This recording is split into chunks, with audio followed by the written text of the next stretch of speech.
जय श्री कुंज बिहारी की, जय श्री राधा प्यारी की। हरे कृष्णा कृष्णा कृष्णा हरे हरे, हरे रामा राम राम हरे हरे। भगवत रसिक चैनल में आप सभी का स्वागत है।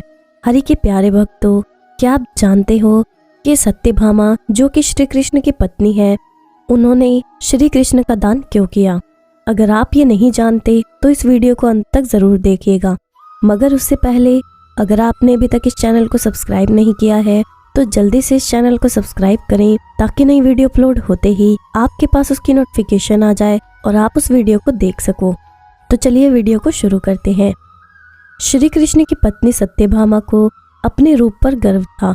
वो सोचती थी कि रूपवती होने के कारण ही श्री कृष्ण अन्यों की उपेक्षा उन पर अधिक स्नेह रखते हैं। एक दिन जब नारद जी उधर गए तो सत्यभामा ने कहा कि आप मुझे आशीर्वाद दीजिए कि अगले जन्म में भी श्री कृष्ण ही मुझे पति के रूप में प्राप्त हो। देव ऋषि नारद बोले कि ये नियम है कि यदि कोई अपनी प्रिय वस्तु इस जन्म में दान करे तो वो उसे अगले जन्म में प्राप्त होगी।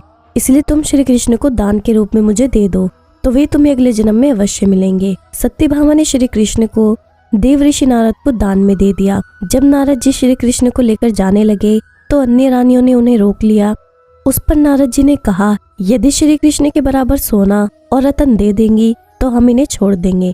तराजू के एक तरफ में श्री कृष्ण थे और दूसरी तरफ में सभी रानियों ने अपने आभूषण चढ़ाने शुरू किए, पर पलड़ा टस से मस ना हुआ। ये सुनकर सत्यभामा ने कहा, मैंने यदि इन्हें दान किया है तो उबार भी लूंगी। ऐसा कहकर उन्होंने अपने सारे आभूषण तराजू पर चढ़ा दिए, परंतु फिर भी पल्ला नहीं हिला। तो सत्यभामा जी बड़ी लज्जित हुई। ये सारा समाचार जब रुक्मिणी जी ने सुना तो वो तुलसी पूजन करके उसकी पत्ती ले आई और उसे पलड़े में रखते ही तुला का वजन बराबर हो गया।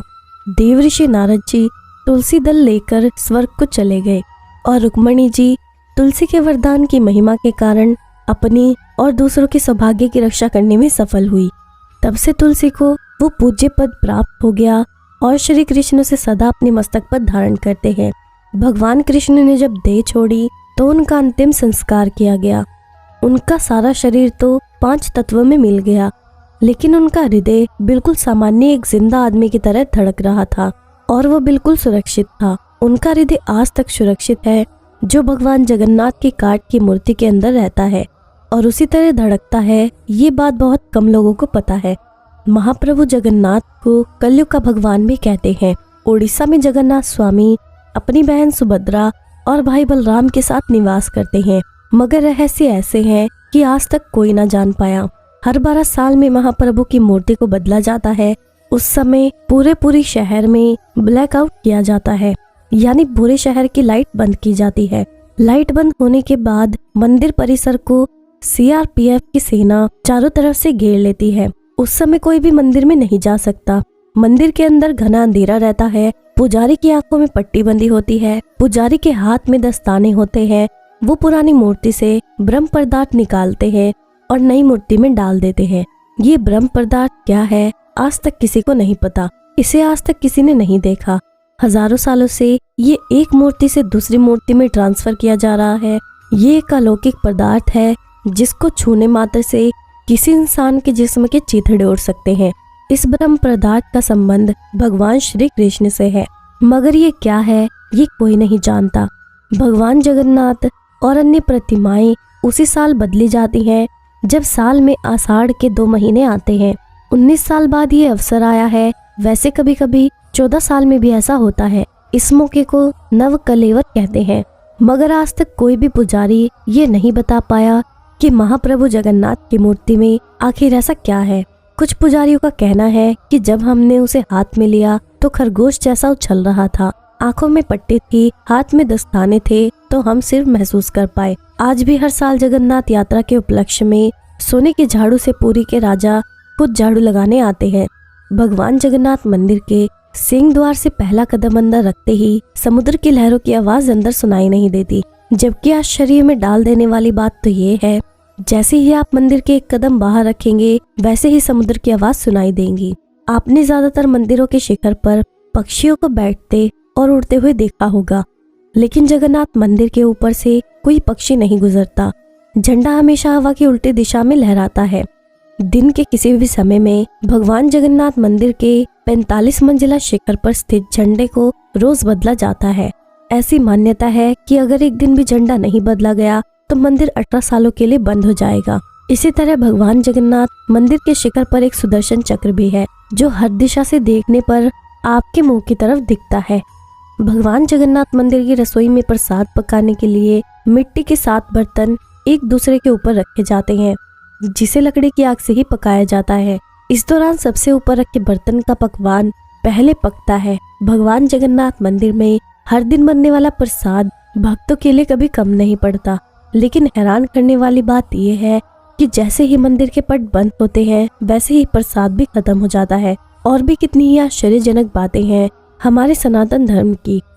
श्रीमद् भागवत गीता में भगवान श्री कृष्ण अर्जुन से कहते हैं कि जो निरंतर मेरी कथा और नाम स्मरण में प्रीतिपूर्वक लगे रहते हैं, उन्हीं भक्तों को मैं कृपा करके वो बुद्धि प्रदान करता हूँ जिस बुद्धि से मेरी लीला समझ आती है। कुछ लोग हैं जो नाम आश्रय किए बिना या कथा के बिना ईश्वर की खोज में लगे हैं, लेकिन वो मार्ग जिस पर चलने से गोविंद मिलते हैं वो तो श्री कृष्ण ही भक्त पर कृपा करके बतलाते हैं। साधन से प्रभु नहीं मिलते, पर भगवान की कृपा से साधन मिलते हैं। संसार में अपनी बुद्धि, रूप, कुशलता, चतुर्यता, पद, धन, किसी भी चीज पर घमंड मत करना। ये सब तुम्हारी बुद्धि के कारण नहीं, भगवत अनुग्रह के कारण तुम्हें प्राप्त हुआ है। बुद्धि तो मिटने वाला तत्व है, पर कृपा तो अहर्निश बरसती रहती है। भगवान की कथा और नाम को कभी भी मत छूटने दें। जय श्री राधे। अभिमन्यु की पत्नी उत्तरा महल में झाड़ू लगा रही थी तो द्रौपदी उसके समीप गई। उसके सिर पर प्यार से हाथ फेरते हुए बोली, पुत्री, भविष्य में कभी तुम पर दुख, पीड़ा या घोर से घोर विपत्ति भी आए तो कभी अपने किसी नाते रिश्तेदार की शरण में मत जाना, सीधे भगवान की शरण में जाना। उत्तरा हैरान होते हुए माता द्रौपदी को निहारते हुए बोली, आप ऐसा क्यों कह रही हैं माता? द्रौपदी बोली, क्योंकि ये बात मेरे ऊपर भी बीत चुकी है। जब मेरे 5 पति कौरवों के साथ जुआ खेल रहे थे तो अपना सर्वस्व हारने के बाद मुझे भी दांव पर लगाकर हार गए। फिर कौरव पुत्रों ने भरी सभा में मेरा बहुत अपमान किया। मैंने सहायता के लिए अपने पतियों को पुकारा, मगर वो सभी अपना सिर नीचे झुकाए बैठे थे। पितामह भीष्म, द्रोण, धृतराष्ट्र सभी को मदद के लिए पुकारती रही, मगर किसी ने भी मेरी तरफ नहीं देखा। वो सभी आंखें झुकाए आंसू बहाते रहे। फिर मैंने भगवान से कहा, आपके सिवाय मेरा कोई भी नहीं है। भगवान तुरंत आए और मेरी रक्षा की। जब द्रौपदी पर ऐसी विपत्ति आ रही थी तो द्वारिका में श्री कृष्ण बहुत विचलित होते हैं, क्योंकि उनकी सबसे प्रिय भक्त पर संकट आन पड़ा था। अब मैं आपको एक संत की कथा सुनाती हूँ। ये एक संत की सच्ची घटना है। एक बार एक संत वृंदावन गए। वहाँ कुछ दिन घूमे फिरे, दर्शन किए। जब उनका वापस लौटने का मन किया तो सोचा भगवान को भोग लगाकर कुछ प्रसाद लेता चलूं। संत ने रामदाने के कुछ लड्डू खरीदे और मंदिर गए और प्रसाद चढ़ाया और आश्रम में आकर सो गए। सुबह ट्रेन पकड़नी थी। अगले दिन ट्रेन से चले। सुबह वृंदावन से चली ट्रेन को मुगल सराय स्टेशन तक आने में शाम हो गई। संत ने सोचा अभी पटना तक जाने में 3-4 घंटे और लगेंगे। भूख लग रही है। मुगल सराय में ट्रेन आधे घंटे रुकती है। चलो हाथ पैर धोकर संध्या वंदन करके कुछ पा लिया जाए। संत ने हाथ पैर धोया और लड्डू खाने के लिए डिब्बा खोला। उन्होंने देखा लड्डू में चींटे लगे हुए थे। उन्होंने चींटों को हटाकर एक लड्डू खा लिया। बाकी बचे लड्डू का प्रसाद बांट दूंगा ये सोचकर छोड़ दिए। पर कहते हैं ना, संत हृदय नवनीत समाना। बेचारे को लड्डुओं से अधिक उन चींटों की चिंता सताने लगी। सोचने लगे ये चींटे वृंदावन से इस मिठाई के डब्बे में आए हैं। बेचारे इतनी दूर तक ट्रेन में मुगल सराय तक आ गए हैं। कितनी भाग्यशाली थे, इनका जन्म वृंदावन में हुआ था। अब इतनी दूर से पता नहीं कितने दिन या कितने जन्म लग जाएंगे इनको वापस पहुंचने में। पता नहीं ब्रज की धूल इनको फिर कभी मिल पाएगी या नहीं। मैंने कितना बड़ा पाप कर दिया, इनका वृंदावन छुड़वा दिया। नहीं, मुझे वापस जाना होगा। और संत ने उन चींटों को वापस उसी मिठाई के डब्बे में सावधानी से रखा और वृंदावन की ट्रेन पकड़ ली। उसी मिठाई की दुकान के पास गए, डब्बा धरती पर रखा और हाथ जोड़ लिए और कहा कि मेरे भाग्य में नहीं कि तेरे ब्रज में रह सकूं, तो मुझे कोई अधिकार भी नहीं कि जिसके भाग्य में ब्रज की धूल लिखी है उसे तुझसे दूर कर सकूं। दुकानदार ने देखा तो बोला, महाराज चींटे लग गए तो कोई बात नहीं, आप दूसरी मिठाई तुलवा लो। संत ने कहा, भैया मिठाई में कोई कमी नहीं थी, इन हाथों से पाप होते होते रह गया, उसी का प्रायश्चित कर रहा हूँ। दुकानदार ने जब सारी बात जानी तो संत के पैरों के पास बैठ गया, भावुक हो गया। इधर दुकानदार रो रहा था, उधर संत की आंखें गीली हो रही थी।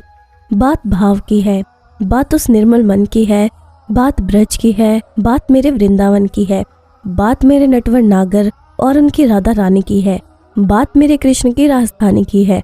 बूझो तो बहुत कुछ है, नहीं तो बस पागलपन है। घर से जब भी बाहर जाएं तो घर में विराजमान अपने प्रभु से जरूर मिलकर जाएं, और जब लौट कर आएं तो उनसे जरूर मिलें, क्योंकि उनको भी आपकी घर लौटने का इंतजार रहता है। घर में ये नियम बनाइए कि जब भी आप घर से बाहर निकलें तो घर में मंदिर के पास 2 घड़ी खड़े रहकर कहें कि प्रभु चलिए, आपको साथ में रहना है। ऐसा बोलकर ही घर से निकलें, क्योंकि आप भले ही लाखों की घड़ी हाथ में क्यों ना पहने हो, पर समय तो प्रभु के हाथ में है। आशा करती हूँ आपको ये कथा अच्छी लगी होगी, और अगर आपको ये वीडियो पसंद आई हो तो इस वीडियो को लाइक ज़रूर करना और जितना हो सके उतना शेयर करना, ताकि अन्य भक्तों तक भी ये वीडियो पहुंच सके। जय श्री कुंज बिहारी की, जय श्री राधा प्यारी की। हरे कृष्णा कृष्णा कृष्णा हरे हरे, हरे रामा राम राम हरे हरे।